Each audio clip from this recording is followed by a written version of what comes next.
sir.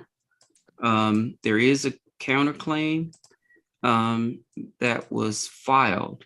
Ms. Gregory, I've never had the opportunity to address you directly because you logged in late this Late. morning.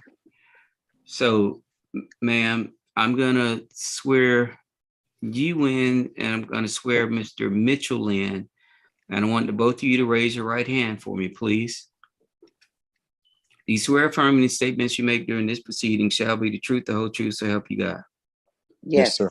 Okay, so this is a situation where Ms. Gregory has filed a claim. Mr. Mitchell has responded, and he has a counterclaim. So as it relates to the original claim, Ms. Gregory, I need you to tell me why you should receive this $800 or not be responsible for repaying the $800 to Mr. Mitchell. well, I, Mr. Mitchell entered into an agreement verbally with my son Noah. They had a falling out, and I got involved. I texted Mr. Mitchell and asked him if he could resolve the matter with my son or if he could vacate the premises because I didn't want any problems. Mr. Mitchell responded civilly and in that moment and said he was going to attempt to try to resolve it. Then Mr. Mitchell turned around and stated to me that he didn't, why should he have to move? He was going to destroy my son. He was going to have me arrested because I came onto the property. He had about 7 cars parked on the side of my house and in my driveway to where we couldn't even get a car in the driveway. There were packages on the front porch, all over my living room, all over my furniture. And I asked him to leave because I didn't want him to have eviction on his record. Mr. Mitchell at that time said he wasn't. And after he started, he made the threat against my son. I called Clayton County. Clayton County told me that if my son had allowed him to be there and he had given him $25, it didn't even matter, that he was entitled to be there. The only way I could get him to leave the property was to have him evicted. Okay, so hold on. You have the address listed as the same for both yourself and Mr. Mitchell. Do you live at this Winewood Way home? I don't physically live there. I go there from time to time and stay. That is my house. I own that property. Okay, hold on. Okay. And I'm just stopping you just for us to try to walk our way through this, okay? I understand. So first thing that I have to do is to establish that there is a landlord-tenant relationship. Was there a lease between, you said your son allowed him to live there? Correct. And there was no lease? No.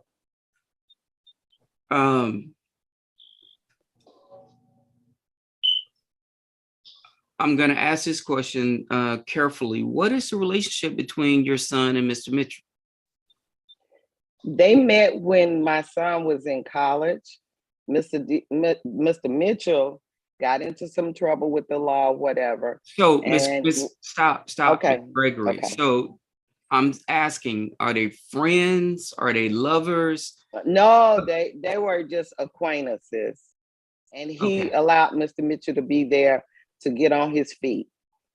Okay. And when did that happen? I'm not sure because I wasn't privy to the details until after the fact, until there was a problem. I had a neighbor to contact me and say, Judge, we're gonna object to what the neighbor But the neighbor says that's hearsay. Mr. Todd, I understand. Please, I'm trying Okay. to work myself through Okay. this. Okay. I was just informed that there were a bunch of cars in my yard. Okay. And when I inquired with my son, they were just friends. They were acquaintances. So, Miss Gregory, the first thing that you have to do is establish a landlord-tenant relationship. And it appears as though your son was allowing Mr. Mitchell to stay there with no landlord-tenant relationship established. Correct. So you got to first take the steps to establish a landlord-tenant relationship, which means if Mr. Mitchell is staying there and it was just because friends were allowing friends to stay there, the first thing that you have to do is present Mr. Mitchell with the lease. And if Mr. Mitchell refuses to sign the lease, he gets 30 days to stay there before he can be evicted. Correct. Okay, so the lease part never came into play. But when I went to Mr. Mitchell, it was the end of March, and asked him what would it take for him to get himself together to be able to move, because the relationship wasn't working out. And I didn't want nothing negative to transpire between him and my son, which could cause hurt or harm to either one of them. Mr. Mitchell refused, and I contacted Clayton County, and they told me the only way that I could say that Mr. Mitchell couldn't be at my house. Ma'am, let me stop Okay. you. Because when you say I contacted Clayton County, I need to know who you contacted, what department, what agency. It's a whole county. So okay, when I you say contacted the sheriff's department. Okay. Contacted the sheriff's department. Okay. So have you or your son ever presented Mr. Mitchell with a lease? No. So I don't believe that you can establish a landlord-tenant relationship such that dispossessory becomes an option that is available to you.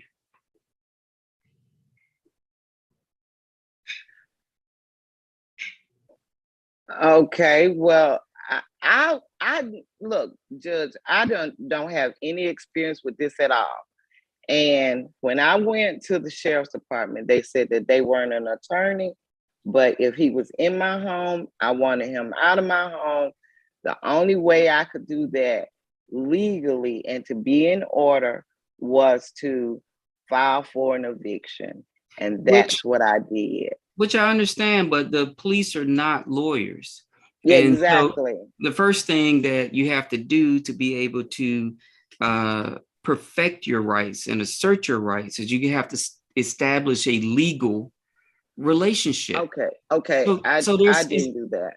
No, and Miss Gregory, and you're not the only person. And I have friends. I tell them all the time, if you're gonna have somebody living at your house, you can stay till Friday. And then on Friday, I'll decide if you can stay to the next Friday.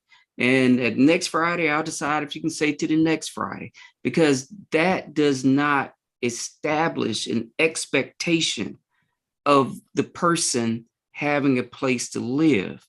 Public policy in the state of Georgia is that we don't want people to be thrown out on the street. So we have this whole dispossessory process that establishes a legal method to move people out of a home when that person either is not paying according to a contract or an agreement, or because the agreement is in place, but the landlord has decided they want the person to leave, but they have to follow through with what they place in their contract. So it's just not a situation of just moving people out. Am I making sense to you, ma'am? You make perfect sense. It's just that I had no knowledge of, nobody gave me that piece of the puzzle. I just acted in a sense, to try and protect my property and my son. And I, that's what I did in the situation. The young man had paid rent for May and June to my son. I never received a dime from him. mhm. I never gave him permission to be there. I never agreed to him being there. I didn't know that he was even there until way after the fact. And when this happened, this is how I end up here. I Now, understand. It appears from what you've testified to is that your son had apparent authority to give Mr. Mitchell the right to be in the home. I don't know that he did. I mean, I have strongly suggested to him that he not allow anybody to live there with him because, you know, especially people that you don't know that well, I you understand. know, and obviously he didn't heed to that instruction. And there's nothing I can say about that. I mean, you know, we find ourselves here. Um, Mr. Mitchell did stay there until May, and he had given him money for that period of time. And yes, I did file the thing because I had just simply asked him to leave, and that didn't work. And then he started telling me that he was gonna have me arrested. He sent a text message this morning to my son's phone saying, LOL, I'm gonna send you to jail. I mean, you know, That's neither here or there. yeah. I mean, Miss I Gregory, just didn't want to deal with all that kind of stuff going hold on, on. hold on. Um, does your son stay at this property? He does. And your son allowed Mr. Mitchell to come to the property? He did. Okay. So my understanding of the law is that somebody is going to need to present a lease to Mr. Mitchell, where he can either agree to the lease or he can just say he's not gonna agree to it. And after that point, you 30 days later, you begin to be in a position where this would be a right, as we would say. This would be something that a judge can sit down and listen to and deal with. Okay, but he's left the property, so I still need to present him with the lease in order to resolve the matter. Mr. Todd, is your client still in the residence? Judge, he's left the residence now because she filed this. He's left that because of the issues and the problems that were there, and I guess the threats that they were going to evict him irregardless. So he now has left the property. And the But basic, again, he had paid for May and June, and her son was the one that was allowing him to stay there. And so that's the basis so of my counterclaim, the fact that they wrongfully evicted him, and they still had accepted the money he had paid the June rent in advance. Mr. Todd, your Wi-Fi or whatever you're on is very poor. And the fact that they filed this and did what they did, he did. Okay.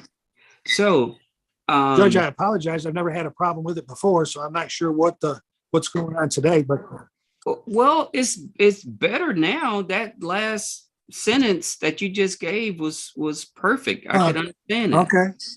I just picked it up and put it in my hand is all I did. So, but can you hear me better now? I can hear you better now. I'm gonna call you you're gonna be attorney Edward Scissorhands, because apparently if you're touching your phone, you're interfering with the ability of your phone to pick up. So it appears, and correct me if I'm wrong, Mr. Todd, but it appears as though this is not ripe for a determination as to whether there is a landlord-tenant agreement. Well, Judge, I guess the problem is that there's an apparent landlord agreement, not necessarily between Mrs. Gregory, but her son stays there, and she allowed the son to have an apparent authority in this matter. And he rented it, or however you want to classify it. He rented the property to my client and accepted rent. He paid utilities. I think he paid the trash, and he also paid a couple of the other expenses there. So I think that what we really have here, Judge, is it's not with Mrs. Gregory so much, but she apparently allowed her son to, from what she's testified to her own testimonies, she's allowed her son to rent the property out to whoever he desires. No, I didn't. Stop, Miss Gregory. Miss Gregory, stop. Everybody speaks one at a time. Okay. Sorry. No, go ahead, Mr. Todd. Yeah. So what we have here, Judge, is from what she's testified, just her testimony alone, is she doesn't really live there. She owns the house, but she doesn't live there. But she allows her son to lease the property, to have control of it. That's what he did. She knew that he was there months before, and she never took any action prior to that time. I mean, as soon as she found out about it several months ago, why did she not take action at that point in time? No, she allowed the son to have what I call apparent authority. And he did, in fact, act as a landlord and basically rent the property to my client. And so therefore, he paid the rent to him. They accepted it. No objection from not only the son, but the owner of the property. She was aware of that my client's staying there. Okay. Now, when they got into an argument, for whatever the reason, when her son and my client got into some kind of disagreement, for whatever the reason, now she wants to kick him out at that point. But not only did she not proceed correctly, Judge, but they now withheld the money. I mean, he paid for June's rent, and it's clear that he didn't stay there in June. So they accepted that money, but yet she would have no authority at that point to have filed an eviction. The rent was already paid for May. For May, the rent was paid, and she evicted him out. And now they got June's rent on top of that, and they evicted him out of there. So they're the ones that got the issue and the problem. It's a wrongful eviction to begin with, and then they accepted rent in advance for May, not only May, but June. You know, he vacated the property, yes, but they maintained and retained his rent for May and June. Okay. And she's testified that, you know, whatever. And I understand, but that doesn't excuse her ignorance. There's no excuse for the law. I understand she's a layperson and what she did, but, you know, obviously this filing that was wrongful, Judge, a wrongful dispossessory, and knowing in addition to that, that the rent had been paid for May and June. You just can't do that. If you accept rent, you can't be having it on both sides of your mouth, you know, accepting the rent, evicting somebody, and withholding their money. So they're the ones that got the big issue and problem here. So hold on, Mr. Todd. Miss Gregory, I see you. You don't have to, we're not in church. You don't have to keep your hand up. When Mr. Todd is done speaking, I'm going to come back to you. Okay. Okay. All right. Go ahead, Mr. Todd. Yes, Judge. So as a result of that, again, I think we have a apparent authority here, and we do have a lease, although be it verbal, between her son, who I think he's given her apparent authority, and my client. And my client, they were acting as landlord tenant. My client was renting it on a monthly basis, paying the rent, which he did, and paid the utilities, which he did. And so therefore, I believe that there was a verbal agreement between my client and the son, who had apparent authority from Mrs. Gregory, who's already basically testified to that. Okay. And the only reason they evicted him, Judge, quite frankly, is whatever disagreement that her son had with my client. He didn't have any contract with Mrs. Gregory or an agreement or a lease with her. Okay, Judge, but all she is the owner of the house. Okay, just like me, I own a house. If I allow somebody else to live there and allow them to rent it, sublease it to somebody, even though it's verbal, I mean, that's what we have here. And unfortunately, I mean, I understand her situation, but unfortunately, she should have never proceeded this way because obviously, as the court knows, it's not correct, both legally and justifiably. It's not correct. And then I said again, she's got right now. He could walk back in there if he wanted to. He's got the rent for June. He's already prepaid that, and they're holding on his money. So, which and I'm gonna stop you, Mr. Todd. Sure. I understand your argument. I'm gonna listen to Ms. Gregory, but after I listen to Ms. Gregory, I'm gonna make a ruling. Go ahead, Ms. Gregory. Okay. First of all, I never gave my son the authority that he could let somebody live there. Secondly, I didn't know Mr. Mitchell was there. Thirdly, he never paid a utility because my son and I arrangement is that one where when he get paid, he deposits money from his check into my account and I can support that. And all the utilities at that address are still in my name and I pay the utilities. So he never paid a utility bill, first of all. Whatever their agreement was, whatever he paid him, from my understanding, is that he had paid rent in March ahead for in March for April and May. And this all started at the end of March. Okay. He vacated the premises at the end, at the middle of May. So at most, he left. We just talking about the rent aspect of it. He was there part of May. He stayed there all of April and he stayed there part of May. Now, there was some other stuff that I didn't do right, but what he stated was incorrect. I didn't have any knowledge until March that this man was in my home. And I never gave my son authority to have somebody there to collect rent and or otherwise. So that was not the case. Well, Ms. Gregory, you may be in a position where you got to pursue a money judgment against your son because there's something that's called a parent authority, meaning if I show up at your house, you got a key and I ask if I can stay here and you say, sure, I have every reason to believe that you have the authority to let me in the house and let me stay.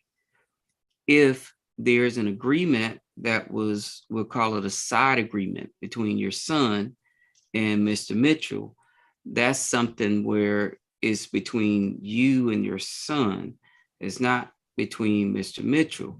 If Mr. Mitchell is in a situation where there appear to be a parent authority and he paid money in good faith, Mr. Mitchell may be sitting on a claim of wrongful eviction, meaning he paid money to stay here.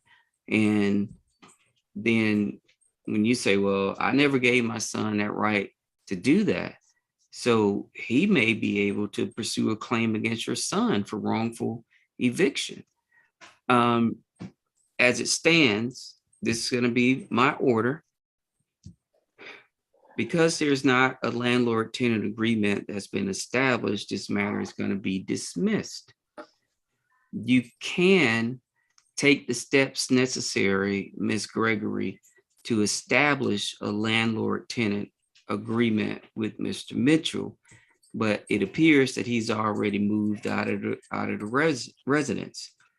So to that extent, you may want to be in a situation where if there's any monies that are alleged to have been owed, that you or your son make Mr. Mitchell whole as to any monies that may have been provided where he was not there in the house.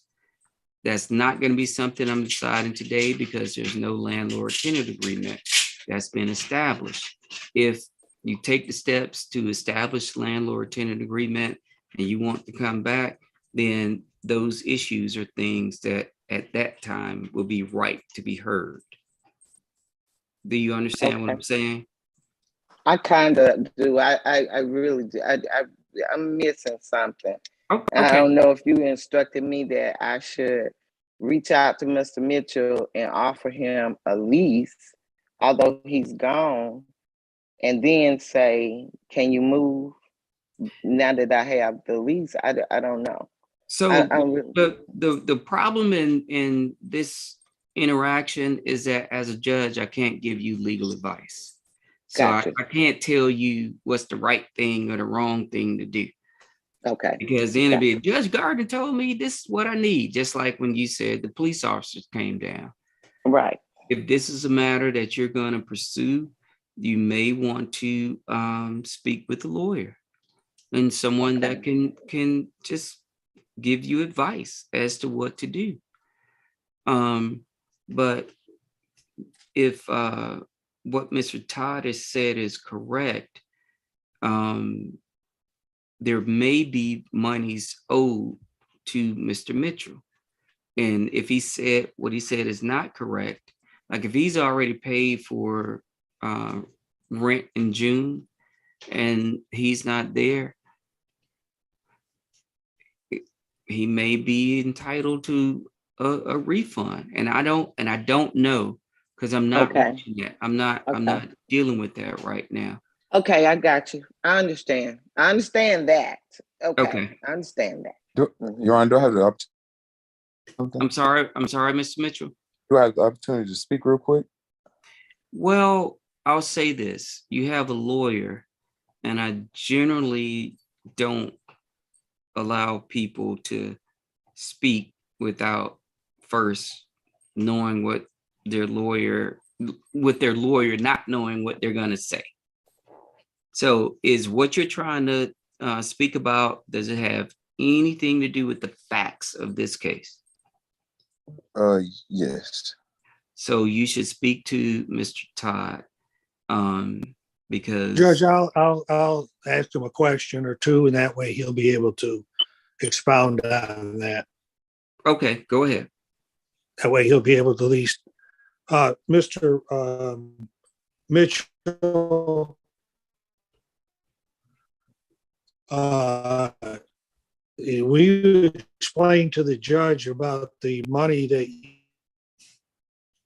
you paid for as far as the rent and also the utilities? Yes, sir. Mr. Mitchell, can you hear me? Yeah, I heard you. Okay. I paid the money to Noah, which is her son. Miss Gregory was well aware that I was staying there. I met Miss Gregory when I first moved into that home because she asked me for my assistant to help move some furniture. And me and her son have traveled to her house multiple times to help her with things. He is a trash canner that we took our trash to. So her saying she Miss Gregory, Sorry. you're in court, Mr. Mitchell. Okay. You're getting into underlying facts of the case, and it matters to me none whether she knew you were there or she didn't know you were there. That has nothing to do with whether there is landlord-tenant agreement or whether there are monies that are owed. Okay. I was just going to ask him, Judge. That's why I asked him the question. I mean, he kind of didn't answer it directly, but did you have a landlord-tenant agreement, a verbal agreement with her son, Mrs. Gregory's son? Yes, sir. I have one with Miss Greg, with her son. Yes. And how much were you to pay the rent? How much was your rent payment? It was 500 a month, 400 a month. I apologize. Okay. And then did you also pay for some of the utilities? Yes, sir. I cashed out Mr. Gregory for the Wi-Fi. I've cashed out him for the water. I had to pay for the trash services myself. Okay, Mr. Mitchell, let me stop you. In the future, if you're gonna create an agreement where you're gonna be living someplace and paying rent, sign a contract. Yes, sir.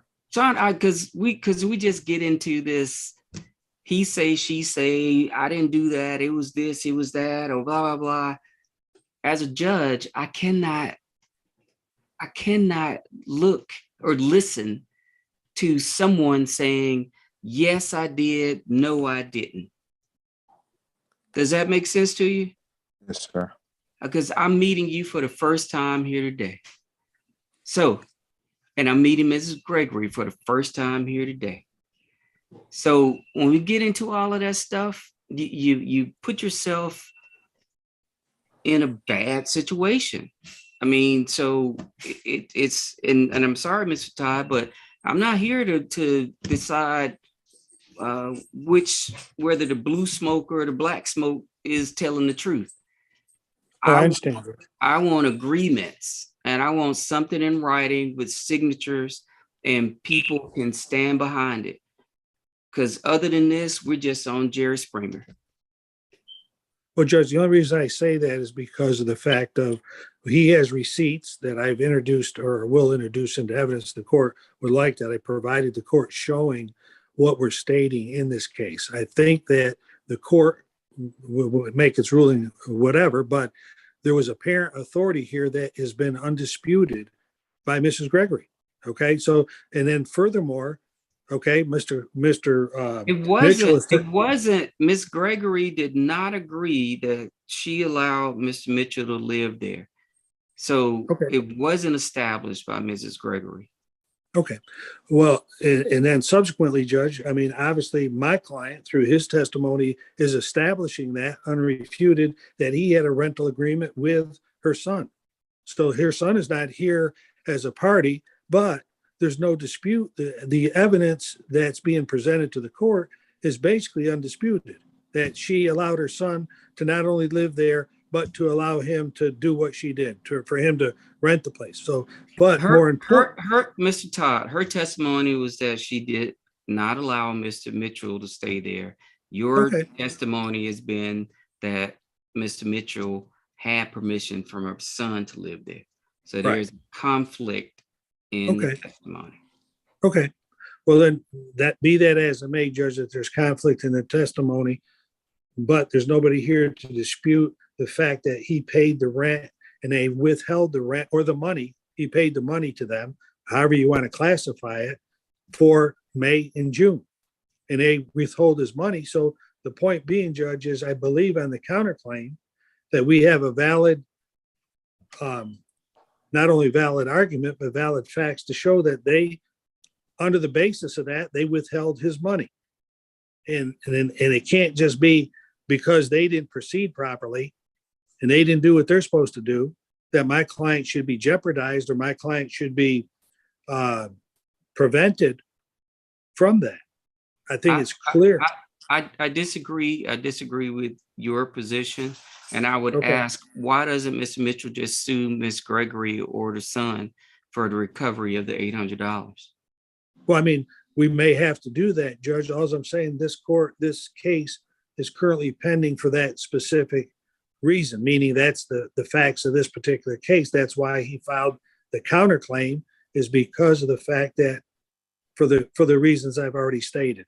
Obviously, he may have to proceed forward if the court does not give him relief today, Judge, depending upon what the court does with this case, then yes, he may have to file a separate lawsuit against either one or both of them, whatever the case may be, to recoup his monies.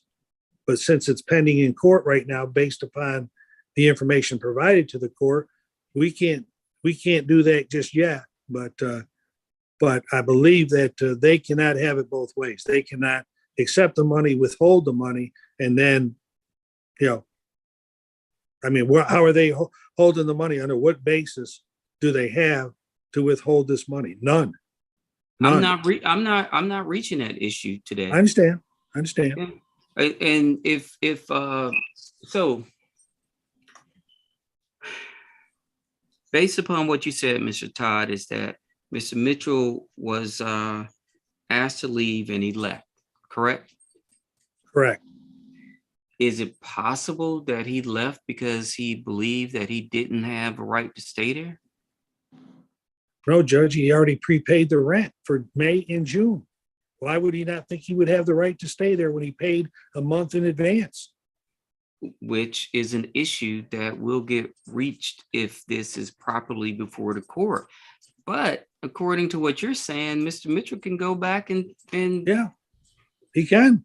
plop up He in the can. house. He got can. until the end of June to Right. do that. Yeah, he So- could do that. So But from a practical standpoint, I'm sorry, Judge, I didn't mean to interrupt you. So there are two possible outcomes. Through this verbal agreement or whatever with Noah, it was not all that he may have represented to you, or he told you the God's honest truth, and Noah and his mom are trying to cheat him out of $800.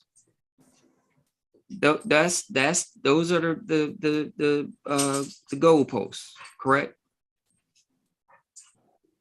Yes, Judge, based upon not only the testimony, but the evidence of his payments for the not only the rent, but the utilities, and the son's emails that you have in this matter indicate that he asked him for $60 for the internet for May as an example. There was a $155 payment for the trash pickup. There was $400 payment for the rents. So all that is there before the court and the documents presented to the court. In a case where there is no landlord-tenant relationship established, just because your client said that there is a landlord-tenant relationship, it does not carry the day. I mean, had Mr. Noah been subpoenaed and came in and placed under oath and said, yes, these are the terms of our agreement, then you're where you're trying to go. But your client's testimony that there was a landlord-tenant agreement to try to get to the counterclaim in the face of testimony from Ms. Gregory that there was no landlord-tenant agreement. I'm just trying to get this, as they would say, get this back on the track. Get it back on track where it needs to go so it can be properly dealt with. If Mr. Mitchell believes he has a strong claim, file a lawsuit, come back and get legal fees and get court costs. And that's as simple as I can make it. Well, I understand, Judge. Yeah, it's a question of fact regarding the apparent authority. That's a question of fact for the court to make that determination. I understand that, Judge. And based upon that, and then based upon what we have, my client would have a right to, depending upon how the court rules, would have a right to pursue a separate action, for reimbursement for what is there.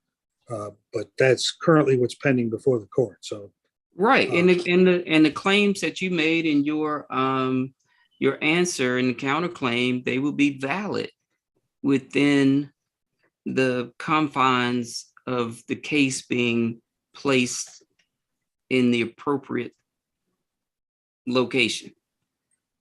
And as a judge, you try to put the square blocks in the square hole, the round blocks in the round hole, and you try to keep everything on track so that you can understand and you can make a determination.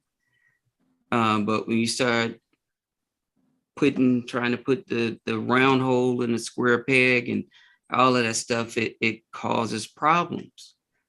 And I have done that. And I'm not saying that I'm perfect in this, but whenever I put the square or the round circle in the square peg, I always have to come back and undo it.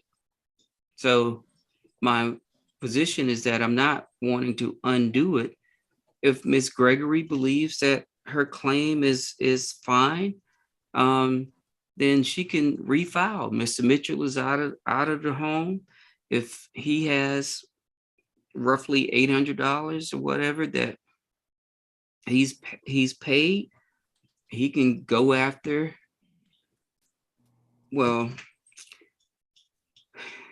it'd probably be the son and not Miss Gregory, but because as I've heard today, there is no agreement between Mr. Mitchell and Miss Gregory as it relates to that home. So it would be her son, Noah.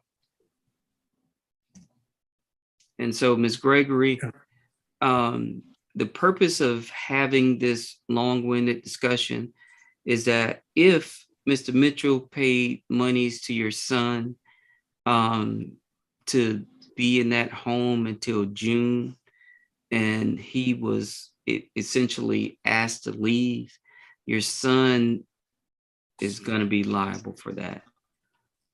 I understand, Judge. I will convey that to him.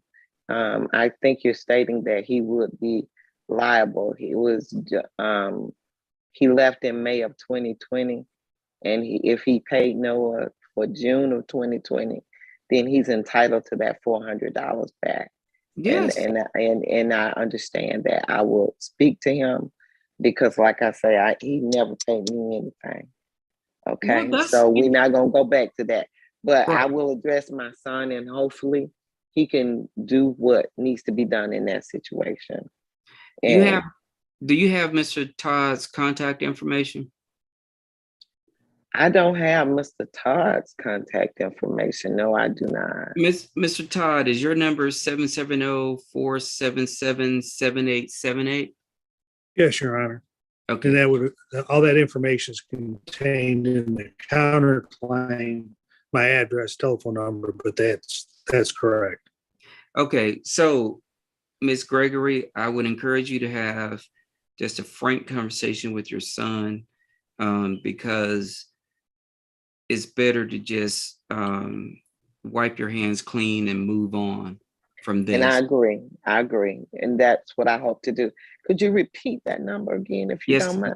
Yes, ma'am. It's 770-477-7878.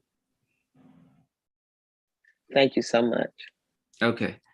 And just make sure, you have a frank conversation with them and just let them know that, if based upon what Mr. Todd said, if that's correct, Mr. Mitchell is entitled to have that money returned to him. I agree. Okay. All right. Is there anything else on this case? No, Your Honor. Okay. Everyone have a good day. Thank you so Judge, much. are you going to enter just one question, Judge, I'm sorry, follow up there. Are you going to go ahead and enter the order in this case? Or do you want me to prepare one, or what do you want? How do you want that handled? I would love for you to prepare an order, and the case is dismissed because there is no landlord tenant agreement, but is not dismissed with prejudice. It's dismissed without prejudice. And if Ms. Gregory refiles, it seems like that may be something, it'll be something different, but Mr. Mitchell is no longer in the home. And it appears that the only issue outstanding is the amount of money that you allege your client paid before he, or prepaid before he left the residence. Okay. I'll prepare an order to that effect, Judge, and I'll submit it to you, and then you can review it. If it meets with your approval, fine. If I need to make any corrections, I mean, I'll do it just like the court. Just, the case is dismissed because there's been no landlord-tenant relationship established, and either party can pursue whatever lawful means or legal means available to them. Something to that effect. So I'll put it without prejudice. Yes, sir. So either either party can, pursue whatever rights they have, either party can pursue them. They're not foreclosed. She's not foreclosed from filing a eviction, and we're not foreclosed from, filing a civil action to recoup the money. Yes, sir. Okay? Okay. Everyone have a good day. Thank you so much. Yeah.